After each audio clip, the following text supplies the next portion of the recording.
Elderly Barbadians holding government paper might be in for an ease. The head of Washington University School of Medicine remanded to prison. And environmental issues force staff at another government department off the job. Credible, balanced, committed. This is the CBC Evening News. Very good evening. I'm Lisa Broom with the CBC Evening News. In our top story tonight, Prime Minister Mia Motley is assuring pensioners holding government paper that she has their back.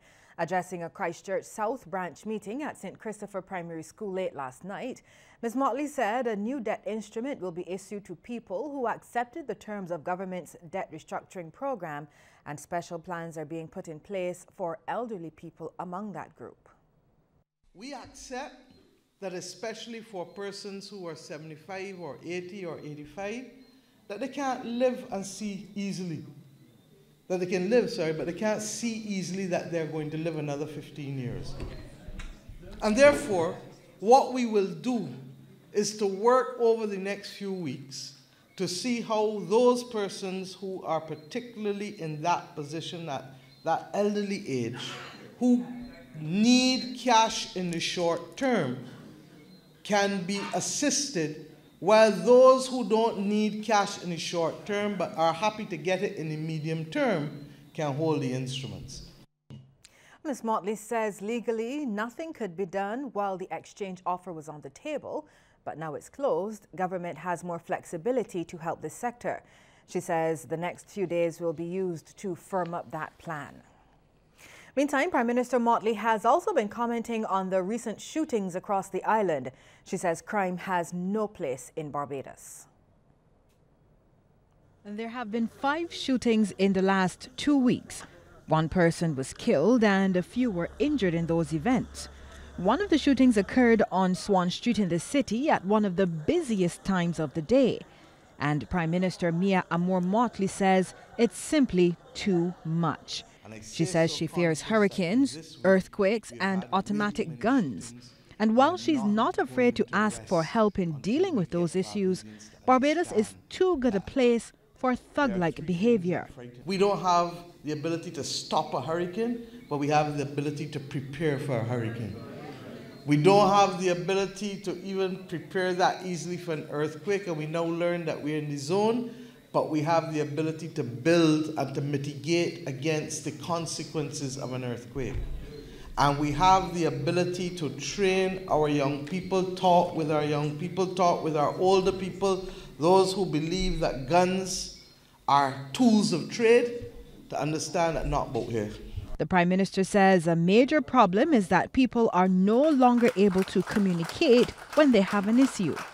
A man instead would take, years ago, a 2x3 or a rock stone. Regrettably, today, the weapon has changed.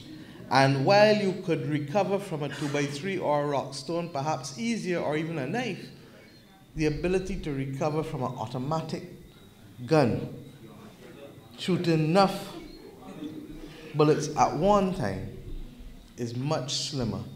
And therefore, the ability for that person to say, "I'm sorry, my head was hot," means nothing now. Ms. Motley was echoing concerns voiced earlier by MP for Christchurch South, Queen's Counsel Ralph Thorne. He says of all the issues Barbados is facing, crime is the biggest. The jobs will come, the jobs will go, economic circumstances will improve, we will have a little austerity from time to time, but we cannot live in good times nor bad times economically if we have violence afflicting our lives.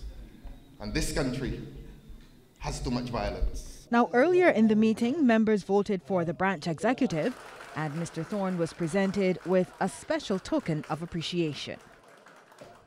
Well, the CEO of Washington University School of Medicine, arrested by police last week, has been remanded to prison. Rao Venkata Gopi was not required to plead to charges that on 4 occasions he issued bad checks to 2 entities. Sharika Griffith reports. The 42-year-old Indian national appeared before Chief Magistrate Christopher Birch in the St. Matthias Court about 11:30 this morning.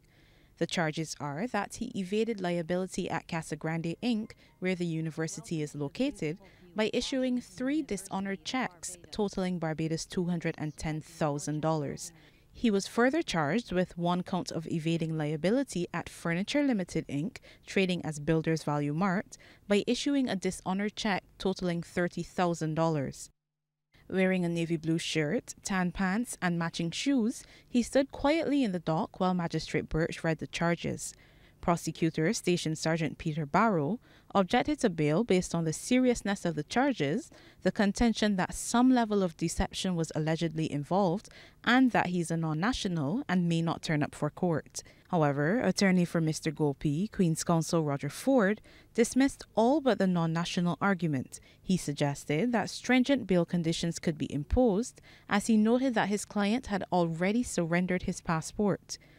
Mr. Ford also revealed that Gopi's wife, who was present in court, was trying to dispose of some of the couple's assets in order to settle some of the debt. He also asked the court to consider the accused man's bond with his 6-month-old child, who was outside the courtyard. Virtual complainant Ram Merchandani was represented in court by Queen's Counsel Michael Lashley. Magistrate Birch advised that she should be present on Monday when the accused returns to court. Sharika Griffith, Cbc News.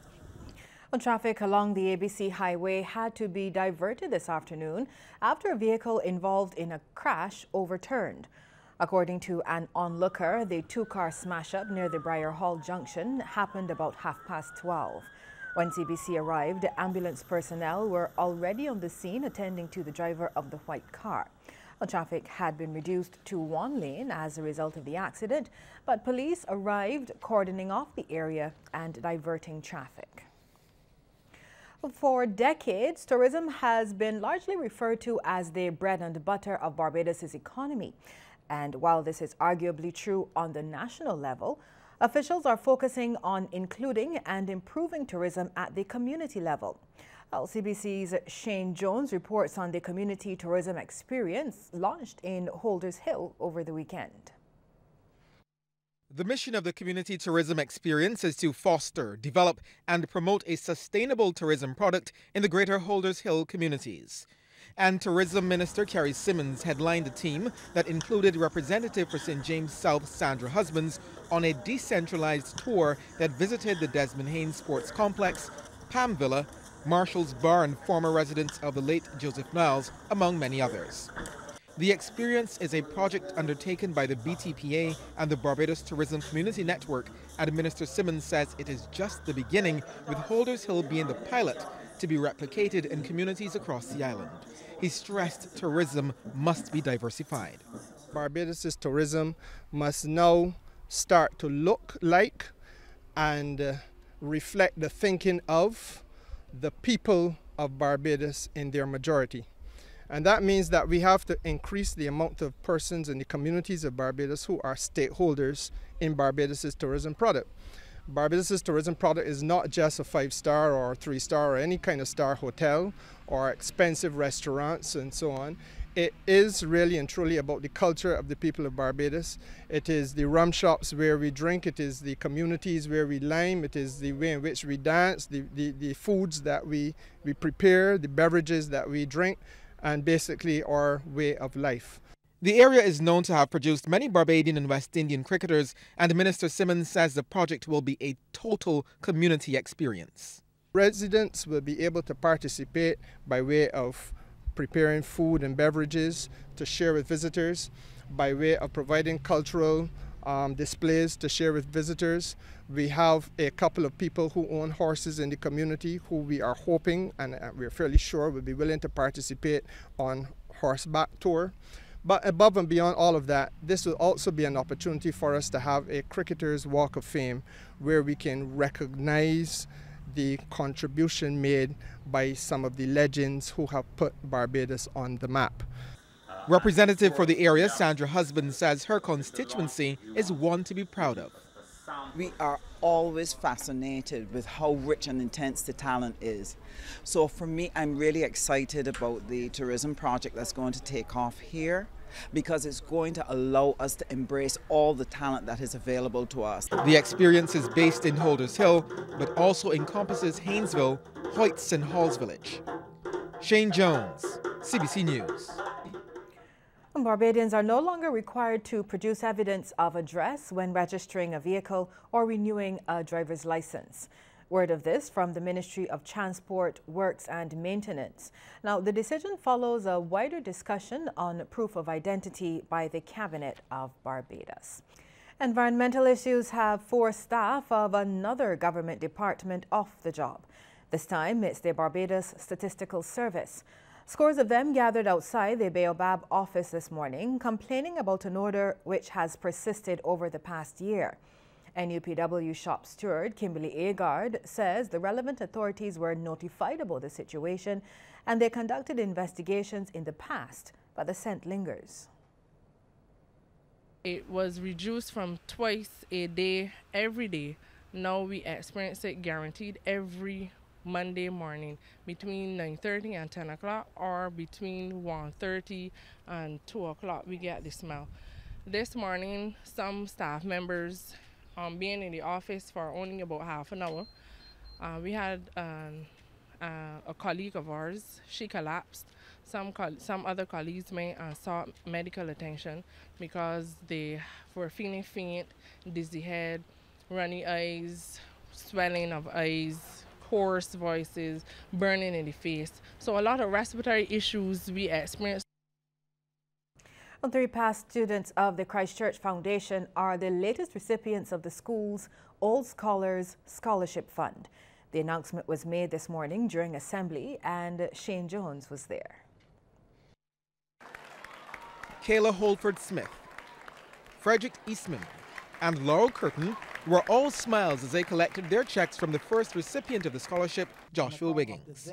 Chairman of the Scholarship Fund, Dwayne Lovell, says it will be for 3 years. The objective is therefore to provide scholarships to students of Christchurch Foundation School who have achieved academic excellence, have contributed to school life, and who are in need of financial assistance. Initially, the scholarships were tenable at one of the 3 campuses of the University of the West Indies in the following areas: science, technology, and accounting for a period of 3 years. The Barbados Community College was added as an institution for which awards may be granted, but only for the 4-year degree program in nursing. President of the Foundation Old Scholars Association, Shelley Harding, told the students they would get back what they put into the school. You have to determine your future and where you're going to go. You have to listen and you have to hear. Those things go together. School principal Robert Cumberbatch told the student body to aspire to be like the successful Old Scholars. All of them have gone on to do well in whatever area they're in. And the idea is that you too will go on to do well in whatever area you're in. But you need to listen to hear them tell you how to get there. Because in another 10, 15 years, I expect many of you to be up here making these presentations, having attained where you wish to be. The Scholarship Fund, now in its 4th year, has so far awarded $69,000 to 7 recipients. Shane Jones, CBC News. Newly certified drill instructors of military and paramilitary forces have been reminded to share their knowledge, passion and skills with their peers. This advice from Chief of Staff of the Barbados Defence Force, Colonel Glenn Granham. Now, he was speaking at the BDF's closing parade and sunset ceremony for the All Arms Advanced Drill Course at the St. Anne's Fort at the garrison. As you go forth as a drill instructor, as a leader, I and your bosses, your leaders, your countries need you to lead. You must have a passion. If you are going to be effective, then you should find yourself waking up daily with the drive, with the desire to get to work to address the myriad of operational, administrative, and organizational needs. Colonel Granham encouraged the new drill instructors to seek out training opportunities in the future. I encourage you to stay on the path of continuous, formal, institutional learning and disciplined personal growth. Confidently transfer all you've learned. Apply it to your personal tasks and work domains, and as members of the protective services in your various forces, as a Caribbean community, to always strive to attain excellence. Well, residents in Bowling Alley, St. Joseph can now breathe a sigh of relief. People living there expressed concern about a potential health hazard with their garbage collection point being too close to the community tank there. But the Sanitation Services Authority and the Barbados Water Authority have found a solution. A team led by manager of the BWA's Rapid Response Unit and Communications, Joanne Haig, as well as Carl Padmore, who is the SSA's Public Relations Officer, went to Bowling Alley today to address the situation, and they quickly found a working alternative. The temporary solution is that we are going to encourage them to resit the cans close to an abandoned church there. We made contact with the caretaker and permission was given. And like I'm saying, it's temporary because we don't own the land. It's not a Crown land, but I think that that would ease because we don't want a case where the water tank is contaminated at all. And it is always dangerous to have garbage running parallel with water. The BWA's manager of the Rapid Response Unit and Communications, Joanne Higgs, says the community tank, that is, cannot be activated until the garbage is removed. But she assures once that is complete, it will be sanitized and refilled. We bought the water tanker out here today. However, we're not going to refill it until the garbage has been removed. And as promised by the SSA, that will be done shortly. And as soon as that is done, we will make sure the area is cleared. We will wash down the tank, replenish the water, test the quality of the water, hence the reason why we will not reactivate it at this point. As soon as it's done from the sanitation, we will bring out our water quality technologists, have it tested first, and then move forward from there. And some of the residents did respond to that call, moving the garbage to the new location. The community tank at Bowling Alley should be activated in a few days' time.